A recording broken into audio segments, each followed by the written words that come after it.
आज हम वर्ल्ड के सबसे रिचेस्ट पर्सन एंड वर्ल्ड की one of the best company Amazon के founder and CEO Jeffrey Preston Bezos, जी हाँ, जेफ बेजोस का डेली रूटीन और लाइफ स्टाइल जानेंगे। सिर्फ इतना ही नहीं बल्कि साथ ही हम जानेंगे उनसे जुड़े कुछ फैक्ट्स एंड उनकी प्रोडक्टिविटी हैबिट्स। और वो इसलिए फर्स्ट, क्योंकि जेफ यंग एंटरप्रेन्योर्स और एम्बिशियस लोगों के आइडल भी हैं और लोग उनका डेली रूटीन जानना चाहते हैं। और सेकंड रीजन, क्योंकि हम इस चैनल पर बिल गेट्स, मार्क जकरबर्ग और इलॉन मस्क जैसे सक्सेसफुल लोगों का डेली रूटीन आपके साथ शेयर करते हैं। तो अगर आपको किसी भी सक्सेसफुल पर्सन के डेली रूटीन पे वीडियो चाहिए तो प्लीज हमें कमेंट बॉक्स में बताना जरूर, और चैनल पे नए हो तो सब्सक्राइब भी कर लीजिएगा। लेकिन दोस्तों, क्या आपको पता है कि जब पहली बार जेफ के स्कूल में मेन फ्रेम कंप्यूटर आया तब जेफ के टीचर्स को भी वो कंप्यूटर चलाना नहीं आता था। तब जेफ ने उस कंप्यूटर को सिर्फ मैनुअल पढ़ के ही चलाना सीखा और जेफ के इसी टैलेंट की वजह से उन्हें यूनिवर्सिटी ऑफ फ्लोरिडा की तरफ से अवार्ड मिला। तो आइए डिटेल में जानते हैं जेफ बेजोस का डेली रूटीन एंड हैबिट्स क्या है। जेफ बेजोस रोज सुबह बिना कोई अलार्म के नेचुरली लगभग 7 से 8 बजे के बीच अपनी नींद पूरी करके उठ जाते हैं। अब देखा जाए तो जेफ का ये मॉर्निंग में उठने का टाइम कंपेयर टू दूसरे एंटरप्रेन्योर्स एंड CEOs थोड़ा लेट लगता है, और ये टाइमिंग सुन के हमारी और आपकी तरह ही बाकी लोगों को शौक लगता है कि वर्ल्ड का रिचेस्ट पर्सन लेट क्यों उठता है।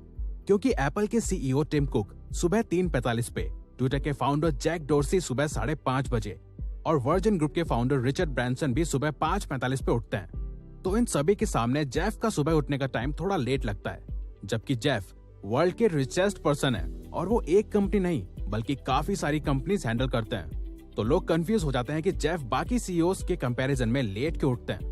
इसका एक्सप्लेनेशन जेफ ने the economic club of Washington DC के एक इंटरव्यू में दिया है। उन्होंने कहा, मैं कम से कम 8 घंटे की नींद जरूर लेना पसंद करता हूँ, क्योंकि तभी मैं प्रोडक्टिव और एनर्जेटिक फील करता हूँ। एज ए CEO मुझे काफी बड़े और इम्पोर्टेंट डिसीजंस लेने पड़ते हैं, जिनके लिए हाई IQ और ब्रेन का एनर्जेटिक होना जरूरी है। लेकिन अगर मैं स्लीप डिप्राइव रहूंगा या कम नींद लूंगा तो मेरा ब्रेन ठीक से फंक्शन नहीं करता। तो एक प्रोडक्टिव माइंड के लिए और बेटर डिसीजन लेने के लिए मैं कम से कम 8 घंटे की नींद जरूर लेता हूँ। तो दोस्तों, जेफ की इस एक हैबिट से सीखने को मिलता है कि एक प्रोडक्टिव और बेटर माइंड के लिए हमें अच्छी नींद जरूर लेनी चाहिए। फिर उठने के बाद जेफ सुबह की शुरुआत बहुत ही स्लो करते हैं। वो उठने के साथ ही कोई जल्दबाजी नहीं दिखाते और ना ही कोई स्ट्रिक्ट मॉर्निंग रूटीन फॉलो करते हैं, बल्कि वो आराम से अपने हैबिट्स और रूटीन को फॉलो करते हैं, जैसे कि न्यूज़पेपर पढ़ना, कॉफी पीना, book reading, morning walk etcetera. और मॉर्निंग वॉक को वो अपने रूटीन का इम्पोर्टेंट पार्ट मानते हैं। दोस्तों, इस स्लो मॉर्निंग के पीछे एक रीजन भी है, जिसे हम इस कोट से समझ सकते हैं, slow is smooth and smooth is fast. यानी कि स्लो स्मूथ होता है और स्मूथ चीज फास्ट। उम्मीद है आप समझ गए होंगे। अब बारी आती है ब्रेकफास्ट की। तो जेफ इलॉन मस्क या बिल गेट्स की तरह मॉर्निंग का ब्रेकफास्ट स्किप नहीं करते और ना ही कुछ स्पेसिफिक चीज ब्रेकफास्ट में लेते हैं। जेफ को डिफरेंट और इंटरेस्टिंग फूड खाना पसंद है और वो मॉर्निंग ब्रेकफास्ट अपने 4 बच्चों के स्कूल जाने से पहले उनके साथ ही करना पसंद करते हैं, और उनके साथ उनकी गर्लफ्रेंड लॉरेन सैंचेज भी होती है, ताकि जेफ अपनी फैमिली के साथ दिन की शुरुआत में ही क्वालिटी टाइम स्पेंड कर सके। अब 10 AM ऐसा वक्त होता है जब जेफ एज ए CEO अपने वर्क एंड मीटिंग्स की शुरुआत करते हैं, जहां वो high IQ meetings and most important work को ही करना पसंद करते हैं। जेफ कहते हैं कि ऐसी मीटिंग जिसमें मेरी मेंटल एनर्जी ज्यादा लगेगी और मुझे हाई IQ वाले डिसीजन लेने पड़ते हैं, ऐसे काम और मीटिंग मैं लंच टाइम से पहले ही निपटाना पसंद करता हूँ। लेकिन अगर कोई मीटिंग ऐसी है जो मेंटली चैलेंजिंग है तो वो मैं सुबह के 10 बजे ही करता हूँ। इवन जेफ फेमस है बहुत ज्यादा मीटिंग्स ना करने के लिए। वो Amazon के इन्वेस्टर्स से भी साल में सिर्फ 6 घंटे ही मिलते हैं और मीटिंग करते हैं। लेकिन जब जेफ मीटिंग्स रखते हैं तो वो और उनके एम्प्लॉइज 2 पिज्जा रूल्स फॉलो करते हैं। यानी कि जेफ वो मीटिंग्स अटेंड नहीं करते जहां 2 पिज्जा पूरे ग्रुप का पेट नहीं भर सकते। मतलब जेफ को वो मीटिंग ज्यादा प्रोडक्टिव लगती है जहां मीटिंग में कम मेंबर्स हो, सिर्फ important people he.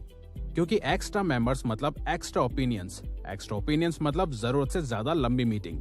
And as a CEO Jeff occasionally एक स्ट्रिक्ट और थोड़े रूड बॉस रहे हैं, लेकिन ये गुस्सा सिर्फ और सिर्फ तब होता है जब उनकी कंपनी की ग्रोथ में कुछ प्रॉब्लम आ रही हो या उनकी सोच से कोई चीज मैच ना कर रही हो। Same like Steve jobs. इसीलिए जेफ को कन्विंस करना और इम्प्रेस करना भी काफी मुश्किल है।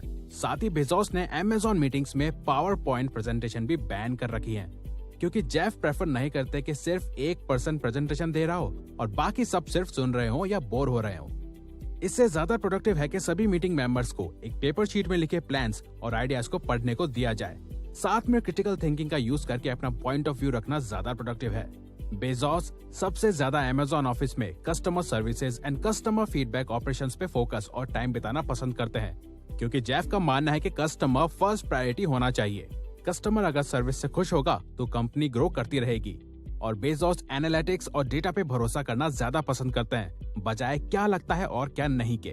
डेटा ड्रिवन होने के कारण ही जेफ की compare to other successful and rich people as a philanthropist ज्यादा अच्छी इमेज पब्लिक की नजरों में नहीं है, क्योंकि लोगों का मानना है कि वो बाकी रिच लोगों के बराबर डोनेशन और चैरिटी नहीं करते। मतलब उन्हें बिल गेट्स और वॉरेन बफे से कंपेयर किया जाता है, क्योंकि as a philanthropist Bill Gates की इमेज ज्यादा अच्छी है, क्योंकि गेट्स अब तक $50 बिलियन से भी ज्यादा चैरिटी और डोनेशंस कर चुके हैं।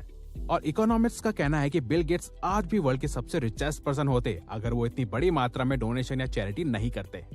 अब जब मीटिंग्स और वर्क के दौरान बीच में लंच की बात आती है, तो हम बता दें कि चाहे ब्रेकफास्ट हो, लंच हो या डिनर, जेफ अलग अलग और अनयूजुअल से डिशेस खाना पसंद करते हैं। उनको एक बार इगुआना खाते हुए देखा गया था और जेफ ने वूट के फाउंडर मैट रटलेज के साथ एक मीटिंग के दौरान ऑक्टोपस के साथ पोटैटो, बेकन, ग्रीन गार्लिक, दही और एग्स ऑर्डर किए थे ब्रेकफास्ट में। क्यों, है ना अनयूजुअल। इसके साथ ही जेफ आज भी कभी कभार फूड ट्रक से खाना भी पसंद करते हैं, बिना इस बात की फिक्र किए कि वो वर्ल्ड के सबसे रिचेस्ट पर्सन है। इवन 2014 में जेफ ने बिजनेस इनसाइडर के एडिटर इन चीफ हेनरी ब्लॉजेट को बताया कि अमेज़न ऑफिस के बाहर एक बहुत ही बढ़िया और पॉपुलर फूड ट्रक है। लेकिन यही लंच और फूड के मामले में अमेज़न और गूगल दोनों ही एम्प्लॉयज के लिए अलग वर्क करते हैं। जहां गूगल अपने एम्प्लॉयज को फ्री मील्स ऑफर करता है, तो जेफ की कोई भी कंपनी एम्प्लॉयज को फ्री मील्स जैसा ऑप्शन नहीं देती।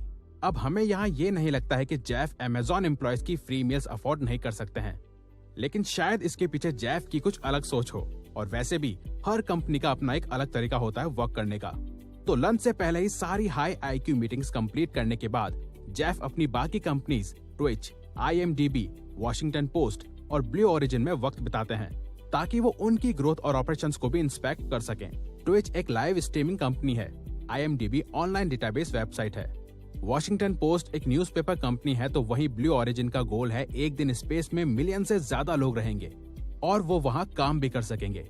ब्लू ओरिजिन लो कॉस्ट में जनरल पब्लिक को स्पेस में ले जाना चाहती है, लेकिन इसे पूरा होने में अभी कई साल लगेंगे। तो इससे पहले ब्लू ओरिजिन के काफी गोल्स हैं जो वो अचीव कर रहे हैं।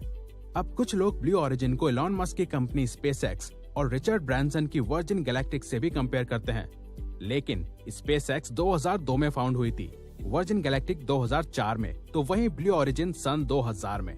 यानी कि ब्लू ओरिजिन इनसे पुरानी कंपनी है जो सीक्रेटिवली काम करती रही है। और यही चीज जेफ के स्पेस से जुड़े इंटरेस्ट को भी शो करती है। तभी एज ए हॉबी और इंटरेस्ट वो स्पेस से जुड़ी चीजों में शामिल होने से भी पीछे नहीं हटते। तभी उन्होंने 2016 में आई फिल्म स्टार ट्रेक बियॉन्ड में भी एक कैमियो किया था। और इन्हीं इंटरेस्ट और हॉबीज में उनका बुक्स पढ़ना और फिजिकल एक्सरसाइज करना भी शामिल है। यही एक्सरसाइज करने का शौक उन्हें उनकी उम्र से ज्यादा यंग और फिट दिखाता है। तभी जेफ को कुछ लोग हॉलीवुड स्टार विन डीजल से भी कंपेयर करते हैं। फिर दिन ढलने के साथ ही जेफ कोई बड़ा या इम्पोर्टेंट डिसीजन लेना पसंद नहीं करते। वो ऐसे बड़े डिसीजन को शाम में लेना अवॉइड ही करते हैं और वो उस डिसीजन या मीटिंग को अगले दिन की सुबह या दोपहर में शिफ्ट कर देते हैं, जब उनका ब्रेन ज्यादा प्रोडक्टिव होगा और वो एनर्जेटिक होंगे, क्योंकि वो मानते हैं कि दिन ढलने के साथ ही उनका ब्रेन थोड़ा अनप्रोडक्टिव हो जाता है और उनकी खुद की एनर्जी भी कम हो जाती है। तो वो इसीलिए सारा वर्क कंप्लीट करके शाम को जल्दी अपने घर पहुंच जाते हैं, जहां वो अपनी फैमिली के साथ टाइम बिताते हैं।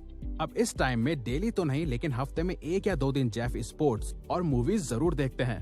और बिल गेट्स की तरह ही जेफ भी डिनर करने के बाद प्लेट्स खुद वॉश करना पसंद करते हैं। फिर दिन खत्म होने के साथ ही जेफ 9 से 10 बजे के बीच अपने बेड पे सोने चले जाते हैं और पूरी 8 घंटे की नींद जरूर लेते हैं। अब देखा जाए तो जेफ का डेली रूटीन इलॉन मस्क या अदर इनसेन वर्क एथिक वाले सीईओज की तरह नहीं है, लेकिन हमें ये नहीं भूलना चाहिए, ऐसा डेली रूटीन जेफ का हमेशा से नहीं रहा है, बल्कि जब वो यंग और हमारी एज के थे तब वो भी अमेज़न के लिए दिन रात काम करते थे। तो दोस्त, अगर आपको ये वीडियो अच्छी लगी है तो वीडियो को लाइक और सब्सक्राइब बटन पर क्लिक करके इस चैनल को ग्रो करने में सपोर्ट करो और बेल नोटिफिकेशन ऑन कर लीजिए ताकि आप आने वाली वीडियोस मिस ना कर पाओ। और साथ ही अगर आप चाहते हो कि हम किसी और सक्सेसफुल पर्सन के डेली रूटीन पे वीडियो बनाएं, तो प्लीज हमें कमेंट बॉक्स में बताइए, हम उस पे वीडियो बनाने की कोशिश करेंगे, क्योंकि हम यहाँ आपकी हेल्प करना चाहते हैं। Thank you for watching.